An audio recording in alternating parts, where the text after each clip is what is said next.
Hello students, അടുത്തായിട്ട് നമുക്ക് പഠിക്കാനായിട്ടുള്ളത് F12 കോൺഫിഗറേഷൻ ഇൻ ടാലിയാണ്. പേജ് നമ്പർ 27 കിടപ്പുണ്ട്.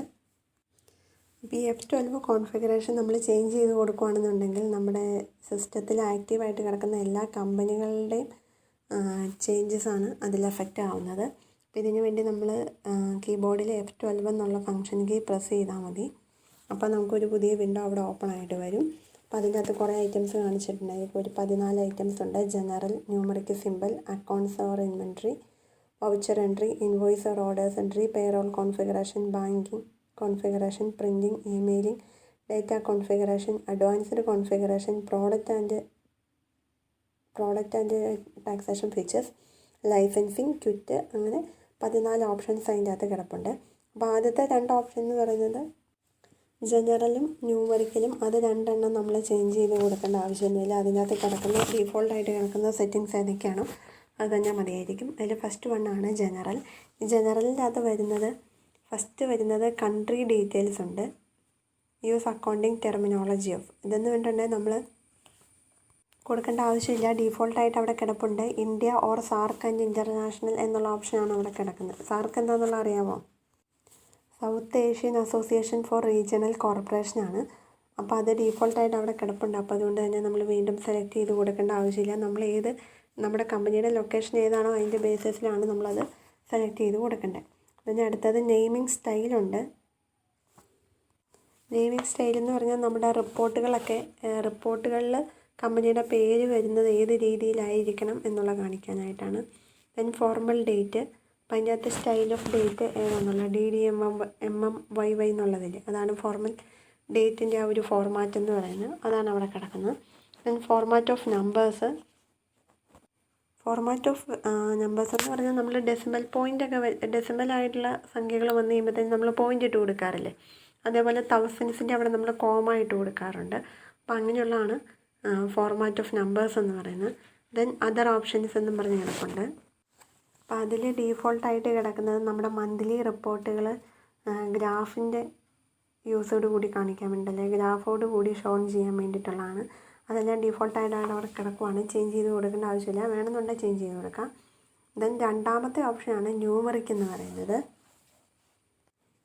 അതിനകത്ത് ശരിക്കും വരുന്നത് പോസിറ്റീവ് നമ്പേഴ്സിന് വേണ്ടി നമ്മൾ ഏത് സിമ്പിൾ യൂസ് ചെയ്യണം, നെഗറ്റീവ് നമ്പേഴ്സിന് വേണ്ടി ഏത് സിമ്പിളാണ് യൂസ് ചെയ്യുന്നത്, ഡെബിറ്റ് എമൗണ്ടിന് ഏത്, ക്രെഡിറ്റ് എമൗണ്ടിന് ഏത്, അങ്ങനെ 4 ഓപ്ഷൻസാണ് അതിൻ്റെ അകത്ത് ശരിക്കും വരുന്നത്. അപ്പോൾ പോസിറ്റീവ് നമ്പേഴ്സ് ആണെന്നുണ്ടെങ്കിൽ അതിൻ്റെ പ്ലസ് സൈനാണ് ഉള്ളത്. പക്ഷേ നമ്മളത് നമ്പറിൻ്റെ ഫ്രണ്ടിൽ അഫിക്സ് ചെയ്ത് കാണിക്കാറില്ല. നെഗറ്റീവ് എമൗണ്ട് ആണെന്നുണ്ടെങ്കിൽ മൈനസ് സൈനാണ്. ആ മൈനസിൻ്റെ സൈന് നമുക്ക് വേണമെന്നുണ്ടെങ്കിൽ കാണിക്കാം. നമ്പറിൻ്റെ ഫ്രണ്ടിൽ മൈനസ് എന്ന് പറഞ്ഞ എമൗണ്ട് കാണിക്കുക. അതെല്ലാം എന്നുണ്ടെങ്കിൽ ബ്ലാങ്ക് ആയിട്ട് വേണമെങ്കിലും ഇടാനായിട്ട് പറ്റും. പിന്നെ ഡെബിറ്റ് എമൗണ്ട് ആണെന്നുണ്ടെങ്കിൽ DR എന്നുള്ളത് നമ്മൾ കാണിക്കും. ക്രെഡിറ്റ് എമൗണ്ട് ആണെന്നുണ്ടെങ്കിൽ CR എന്നുള്ളത് കാണിക്കും.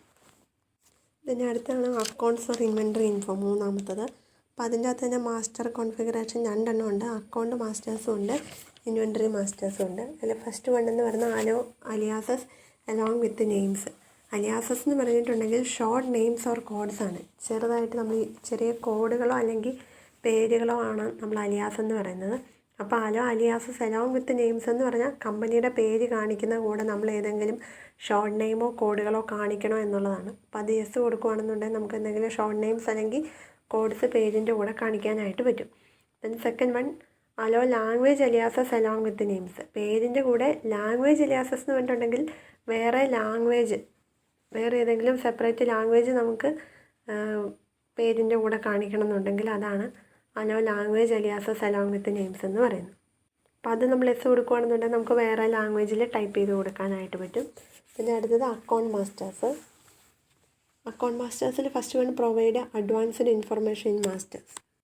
ഈ ഒരു ഓപ്ഷൻ നമ്മൾ ആക്ടിവേറ്റ് ചെയ്യുകയാണ് അല്ലെങ്കിൽ എസ് കൊടുക്കുകയാണെന്നുണ്ടെങ്കിൽ നമ്മൾ ഗ്രൂപ്പൊക്കെ ക്രിയേറ്റ് ചെയ്യുന്ന സമയത്ത്, അക്കൗണ്ട് ഗ്രൂപ്പൊക്കെ ക്രിയേറ്റ് ചെയ്യുന്ന സമയത്ത് കുറച്ചുകൂടെ അഡ്വാൻസ്ഡ് ഡീറ്റെയിൽസ് കൊടുക്കാനായുള്ള കുറച്ചുകൂടെ സെറ്റിങ്സ് അല്ലെങ്കിൽ കുറച്ചുകൂടെ ഓപ്ഷൻസ് നമുക്ക് ഗ്രൂപ്പിൻ്റെ അകത്ത് അവൈലബിൾ ആയിട്ട് വരും എന്നുള്ളതാണ് അതിൻ്റെ ഒരു യൂസ് എന്ന് പറയുന്നത്.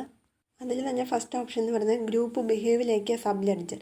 ഗ്രൂപ്പ് എന്ന് പറയുന്ന ഒരു സബ് ലെഡ്ജറായിട്ട് ബിഹേവ് ചെയ്യണം എന്നുള്ളത്. അപ്പോൾ ഈ ഒരു ഓപ്ഷൻ നമ്മൾ യൂസ് കൊടുക്കുകയാണെന്നുണ്ടെങ്കിൽ നമ്മൾ ഏത് ഗ്രൂപ്പ് ക്രിയേറ്റ് ചെയ്യുന്നോ അത് ലെഡ്ജേഴ്സിൻ്റെ കൂടെ തന്നെ ഒരു കൺട്രോൾ അക്കൗണ്ട് പോലെ അത് പ്രവർത്തിക്കും.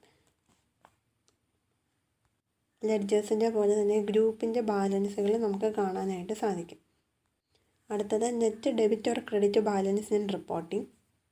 ഈ ഒരു ഓപ്ഷൻ നമ്മൾ യെസ് കൊടുക്കുകയാണെന്നുണ്ടെങ്കിൽ നമ്മൾ ഡെബിറ്റിലെ എമൗണ്ടും ക്രെഡിറ്റിലെ എമൗണ്ടും സെപ്പറേറ്റ് കാണിക്കുന്നതിന് പകരമായിട്ട് ഇത് രണ്ടും കൂടെ തമ്മിൽ ബാലൻസ് ചെയ്തിട്ട് ഒരു നെറ്റ് എമൗണ്ട് മാത്രമേ കാണിക്കുള്ളൂ. ബാലൻസ് എവിടെയാണോ വരുന്നത് അത് മാത്രമേ കാണിക്കുള്ളൂ. ഈ ഓപ്ഷൻ എപ്പോഴും നോ കൊടുക്കുന്നതാണ് നല്ലത്. കാരണം നമുക്ക് ഡെബിറ്റ് എമൗണ്ടും ക്രെഡിറ്റ് എമൗണ്ടും സെപ്പറേറ്റ് കാണണം. പിന്നെ അടുത്തത് used for calculation that is taxes or discount for sales invoice entry. അപ്പോൾ ഈ ഒരു ഓപ്ഷൻ നമ്മൾ യെസ് കൊടുക്കുകയാണെന്നുണ്ടെങ്കിൽ നമ്മൾ സെയിൽസൊക്കെ എൻറ്റർ ചെയ്യുന്ന സമയത്ത് അവിടെ ടാക്സും ഡിസ്കൗണ്ടൊക്കെ ഓട്ടോമാറ്റിക്കായിട്ട് കാൽക്കുലേറ്റ് ചെയ്യാനായിട്ട് സാധിക്കും. അപ്പോൾ ഇൻവോയ്സ് മോഡിൽ ഡേറ്റ എൻറ്റർ ചെയ്യുകയാണെന്നുണ്ടെങ്കിൽ മാത്രമേ പറ്റുള്ളൂ. ജേണൽ എൻട്രി ഫോമിലാണെന്നുണ്ടെങ്കിൽ പറ്റില്ല. ബില്ലിൻ്റെ ഫോമിൽ എൻട്രി കൊടുക്കുകയാണെന്നുണ്ടെങ്കിൽ മാത്രമേ ഈ ടാക്സും ഡിസ്കൗണ്ടും ഓട്ടോമാറ്റിക്കായിട്ട് കാൽക്കുലേറ്റ് ചെയ്യുള്ളൂ. അടുത്തത് methods to allocate when used in purchase invoice. അപ്പോൾ ഈ ഒരു ഓപ്ഷൻ നമ്മൾ യെസ് കൊടുക്കുകയാണെന്നുണ്ടെങ്കിൽ നമ്മളൊരു പർച്ചേസ് ഇൻവോയ്സ് മോഡിൽ ഒരു പർച്ചേസ് എൻറ്റർ ചെയ്യുന്ന സമയത്ത് തന്നെ അതിൻ്റെ അകത്തു നിന്നുള്ള എമൗണ്ട് നമ്മൾ സെലക്ട് ചെയ്തിരിക്കുന്ന ഗ്രൂപ്പ് ഓഫ് ലെഡ്ജേഴ്സിലേക്ക് ഓട്ടോമാറ്റിക്കലി അപ്പോർഷൻ ചെയ്തു പോകും. അതായത് ഇപ്പോൾ നമ്മൾ 10,000-ൻ്റെ ഒരു പർച്ചേസ് എൻട്രി കൊടുത്തിട്ടുണ്ടെങ്കിൽ അതിനകത്ത് തന്നെ ഇത്ര പെർസെൻറ്റേജ് ഇന്ന ലെഡ്ജറിലേക്ക്, അടുത്ത പെർസെൻറ്റേജ് അടുത്ത ലെഡ്ജറിലേക്ക് എന്നും പറഞ്ഞിട്ട് തന്നെ ഓട്ടോമാറ്റിക്കായിട്ട് അപ്പോർഷൻ ചെയ്ത് പോകാനായിട്ടുള്ള ഓപ്ഷനാണ്. അപ്പോൾ അതിൻ്റെ തന്നെ സബ് പോയിൻ്റ് കിടപ്പുണ്ട്, provide address four ledger accounts. ഇത് നമ്മൾ യൂസ് ചെയ്യുന്ന ഡെപ്റ്റേഴ്സിൻ്റെയും ക്രെഡിറ്റേഴ്സിൻ്റെയും ഒക്കെ ഡീറ്റെയിൽസ് കൊടുക്കുന്ന സമയത്ത് അവരുടെ അഡ്രസ്സും കൂടെ, അവരുടെ അക്കൗണ്ട് ക്രിയേറ്റ് ചെയ്യുന്ന സമയത്ത് അവരുടെ അഡ്രസ്സും കൂടെ പ്രൊവൈഡ് ചെയ്യാനായിട്ടുള്ള ഓപ്ഷനാണ്. പിന്നെ അടുത്ത provide of contract details four ledger accounts. ഈ ഒരു ഓപ്ഷൻ നമ്മൾ എസ് കൊടുക്കുകയാണെന്നുണ്ടെങ്കിൽ നമ്മൾ ലെഡ്ജർ അക്കൗണ്ടുകൾ ക്രിയേറ്റ് ചെയ്യുന്ന സമയത്ത് ഇയാളുടെ കോൺടാക്റ്റ് ഡീറ്റെയിൽസും കൂടെ, ഒന്നെങ്കിൽ അഡ്രസ്സോ ഫോൺ നമ്പറോ ഇമെയിൽ ഐ ഡിയോ അങ്ങനെ എന്തെങ്കിലും കോൺടാക്റ്റ് ഡീറ്റെയിൽസ് കൊടുക്കാനുണ്ടെങ്കിൽ അതും കൂടെ നമുക്ക് ആഡ് ചെയ്ത് കൊടുക്കാനായിട്ടുള്ളതാണ്. പിന്നെ അടുത്ത add note for ledger account. ഈ ഒരു ഓപ്ഷൻ യെസ് കൊടുക്കുകയാണെന്നുണ്ടെങ്കിൽ നമ്മൾ ലെഡ്ജർ അക്കൗണ്ട് ക്രിയേറ്റ് ചെയ്യുന്ന സമയത്ത് കമൻറ്റ് ആഡ് ചെയ്യാനായിട്ട് സാധിക്കും.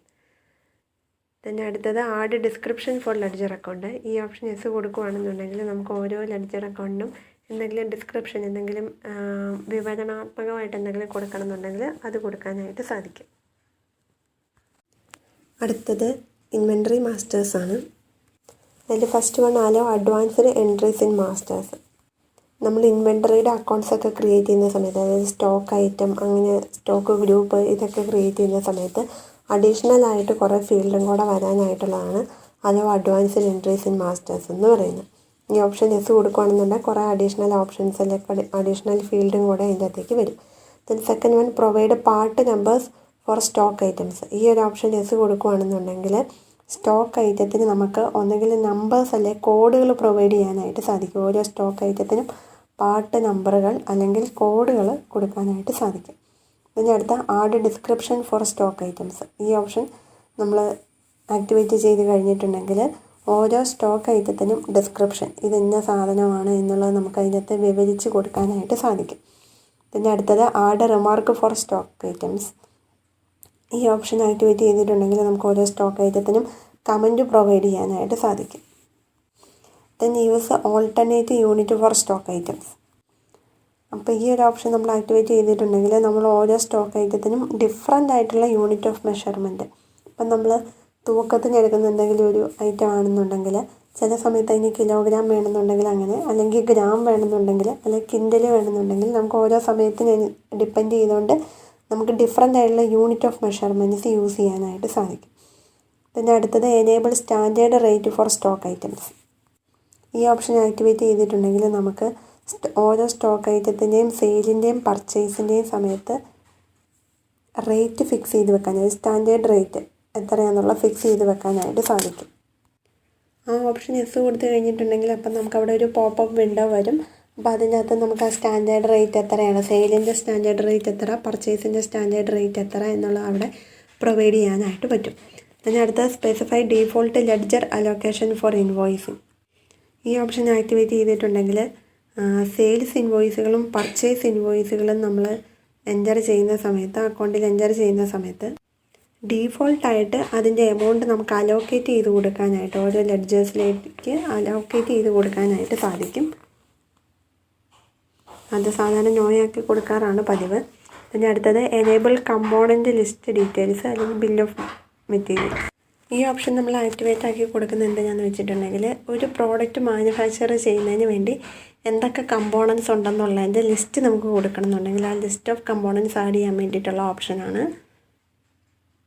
അപ്പോൾ ഈ ഓപ്ഷൻ നമ്മൾ യെസ് കൊടുത്തു കഴിഞ്ഞിട്ടുണ്ടെങ്കിൽ അപ്പോൾ അവിടെ സ്റ്റോക്ക് ഐറ്റം ക്രിയേഷൻ്റെ ഒരു സ്ക്രീൻ വരും. അപ്പോൾ അവിടെ യെസ് കൊടുത്തു കഴിഞ്ഞിട്ടുണ്ടെങ്കിൽ നമുക്ക് ലിസ്റ്റ് പ്രൊവൈഡ് ചെയ്യാനായിട്ടുള്ള ഓപ്ഷൻ അവിടെയുണ്ട്.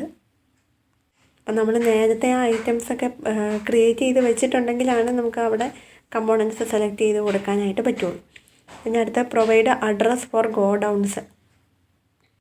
ഗോഡൗൺസ് നമുക്ക് ടാലിയിൽ ക്രിയേറ്റ് ചെയ്യാനായിട്ട് സാധിക്കും. അങ്ങനെ ക്രിയേറ്റ് ചെയ്യുന്ന സമയത്ത് അഡ്രസ്സ് പ്രൊവൈഡ് ചെയ്യണമെന്നുണ്ടെങ്കിൽ ഈ ഓപ്ഷൻ ആക്ടിവേറ്റ് ചെയ്താൽ മതിയായിരിക്കും. പിന്നെ അടുത്ത വൗച്ചർ എൻട്രി കോൺഫിഗറേഷനുണ്ട്, ഇൻവോയ്സ് ഓർഡർ എൻട്രി കോൺഫിഗറേഷനുണ്ട്. ഇത് രണ്ടും മൊഡ്യൂൾ 2-ലും മൊഡ്യൂൾ 3-ലുമായിട്ടേ നമ്മൾ പഠിക്കുന്നുള്ളൂ. 6th one payroll configuration module 5-ൽ നമ്മൾ പഠിക്കുന്നത്.